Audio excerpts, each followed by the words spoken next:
Welcome back. Welcome back. Last week, voters in Africa's largest country went to the polls for a presidential election. The run-up to Sudan's elections had already seen the withdrawal of a leading candidate, and there had been widespread accusations of fraud in the wake of the victory for the incumbent President Bashir, who you may remember we met on this program 2 years ago. To what extent do you feel that as a government you are partially responsible for the number of people who have died in Darfur? أول حاجة نحن عايزين نصحح معلومة. First of all, I would like to correct a piece of information. All figures about the dead in Darfur are fabricated. But was the fact that the vote happened at all an optimistic sign for Sudan? Or will it mark a new descent into violence for the country's already divided 41 million people? I'm joined now by Omar Muhammad Siddiq, the Sudanese ambassador to London, and by Jendayi Frazer from Washington, the former US Assistant Secretary of State for African Affairs. Welcome to you both. First of all, do you both feel that this election, the fact that it's taken place, that the good news of that outweighs any bad news, that this is a good news situation or not?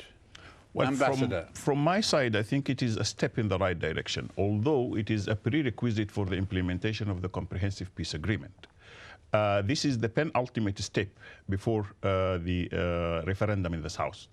And the agreement and the Constitution stipulate that the referendum has to be run and done by an elected government. This is one side. The other side is the fact that Sudan now is stepping into a new era of democratic transformation. So the elections are the first step, and I think this is a positive development.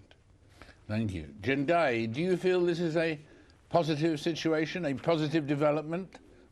No, I'm a bit less optimistic. I believe that there was a complete and total manipulation of the electoral process by the National Congress Party. I believe that it will lead to the further marginalization of the various regions. The opposition political parties are now going to face a very dominant North, especially the National Congress Party in the North. And I feel that the international community as well has felt the Sudanese people by stating that the election did not meet international standards. It suggests that somehow that, and that there's technical problems and challenges suggest that there wasn't massive fraud and manipulation. And so I think that it hasn't led to the democratic transformation of Sudan that was expected in the Comprehensive Peace Agreement. So I think it's a failure and a real missed opportunity on the part of the Sudanese government. But I mean, if most of the opposition parties in the north had not boycotted the election, would President Bashir have still won? I don't think we will ever know. I think that it was irresponsible for the opposition parties to boycott and for the SPLM to withdraw. I think that they basically handed the country back to Bashir and denied the Sudanese people a real opportunity to elect different leadership. So we don't know, but we do know that the preparations were made by the National Congress Party to rig this election, to manipulate the process so that they would be returned to power. So it's very likely that they would have, in fact, won, even if the opposition did not boycott, but that was through manipulation, not through a popular consent or of the electorate. So I think that even the National Congress Party didn't have faith in its own ability to win a free and fair election, given the way they acted to manipulate the process. Did they act as we've just been hearing? No, I don't think so. Because first of all, the election is run by an independent body, the National Electoral Commission. It is monitored by more than almost 20,000 monitors, locally, regionally, and internationally. The Carter Center was there, the European Union was there, African Union, so name it. I mean, the number of monitors on the ground, none of them actually said about rigging or irregularities of the electoral process.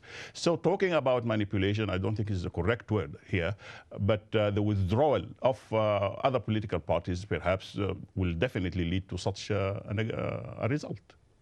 That would lead to the result. The withdrawal, yes, because now nobody was actually, what I'm saying is the fact that perhaps they withdrew fearing an embarrassing defeat. And Jendayi, come in on that particular point. Is that a fair summary from the other point of view or not? It's not at all fair, and I think that all of the monitors that the ambassador mentioned have in fact said that the election was not free and fair, that there was it was a very flawed election. The international monitors have clearly stated that the election was not free or fair, or that it met international standards. And even the African Union is now saying that maybe it met local standards, but I think that's a very cynical perspective, because what it's essentially saying is that Africans aren't capable of holding an election that leads to international standards. And the point that, well, this is the best they could do after 24 years, it's the first election. Well, we didn't say that about the Democratic Republic of the Congo. They had technical problems. They had logistical problems. Certainly, they hadn't had an election for 40 years, but no one claimed that it was a rigged election and that it was a flawed election. It's different. You can have technical and logistical problems without also cheating. And in this case, the National Congress Party has cheated, and the AU talking about local standards, it's a very cynical and pernicious type of a statement to say that somehow Africans cannot have a real credible election. In fact, we see credible elections all across the continent. And so this international standards versus local standards, and well, it's been 24 years, and so they did the best they can, I don't buy it. Ambassador, your response? Well, I mean, we don't know what the international standards are. And the standards for Sweden, for example, cannot be applied to Swaziland. The standards in Britain cannot be applied in Rwanda, for example, or Sudan. So what is done actually is phenomenal. An electoral commission, only 10 months old, in a vast country like the Sudan, with a complicated democratic and electoral process as we had in the country, what is done actually is phenomenal. If the ambassador is essentially saying that this was just too complicated for the National Electoral Commission to carry out and for the government to carry out, then I would suggest that the UN mission in Sudan be the body that oversees the election, the referenda, the South Sudan and the Abiy referenda, because if the government is incapable of doing it because they, you know, it's just a little too complicated, then allow an international body like UNMISS, you know, write it into their mandate so that they can take a greater role so that we can have some confidence. And the people of Sudan and the Southerners themselves can have some confidence that their vote will actually count and will not be manipulated. Thank you very much indeed. Just time for a last response from your good self. Well, it is actually the first time for the National Election Commission to conduct such a complicated democratic process. But I think they have already admitted there are some logistical gaps and some administrative gaps. And in some constituencies, the election is going to be redone again. So I think only the fact that admitting there are gaps, this is a positive thing, and definitely they will make sure that such things will not take place in the future. Thank you both, Jendayi there, Ambassador. Thank you here. Thank you, sir, for joining us in this vital issue. It is clearly, from what we've been hearing, an issue that we will need to return to again. Thank you both very much indeed. Thank you. The airline industry is continuing to count the cost of the flying ban that was imposed across much of Europe and affected other parts of the world when a volcanic ash cloud spread across the continent from Iceland last Thursday. The ban was lifted across most of Europe on Monday and Tuesday when the airlines, the safety authorities and the politicians of different countries got together and agreed it was safe to fly now. Now the question is, who pays the bill? And could it happen again? With me is Ben Vogel, the editor of Jane's Airport Review and the guru of all these great matters. Thank you. Very good to have you with us. And first of all, I mean, how much does it cost the industry, your industry? Well, the current estimate for the total cost to the airline industry of the disruption caused by the volcanic ash cloud is somewhere upwards of $1.7 billion US.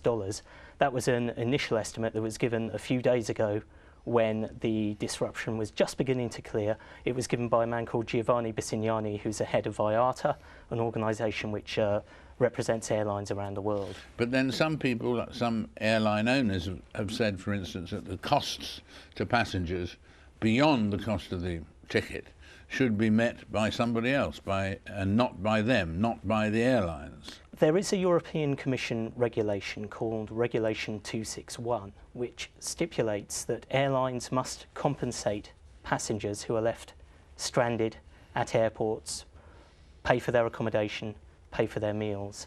However, there's a sense where the situation here is so unprecedented, the disruption is so unforeseen, particularly in Europe, that people like Mr. O'Leary and other airline executives are calling for a rethink on that particular regulation, as well as some form of financial aid from European Union institutions and also individual governments to help compensate airlines for the losses they've suffered. Was it all necessary, do you think? I mean, if you take the basic situation, I mean, was it any safer to fly this Thursday than last Thursday? Well, safety has to be a paramount concern for airspace authorities, air navigation service providers, for instance, NATS in the UK. And of course the airlines themselves, they have to be responsible for the safety of the passengers while they're flying. Safety was the paramount concern why airspace was locked down. Was this in fact a situation of dangerous over-exaggeration of the danger?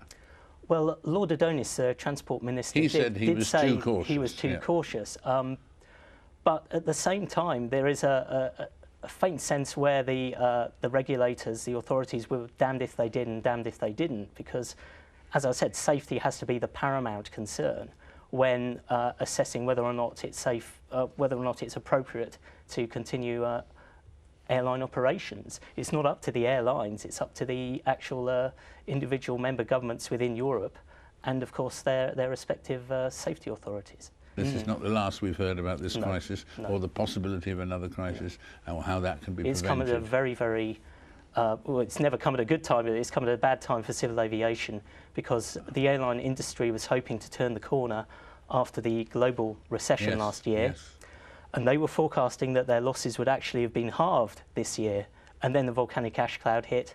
You've got to add those extra losses on top of the ones they're already predicting, and it's a pretty, you know, the airline industry can ill afford to lose money due to compensating passengers for you know, extra delays, grounding planes, suspending services.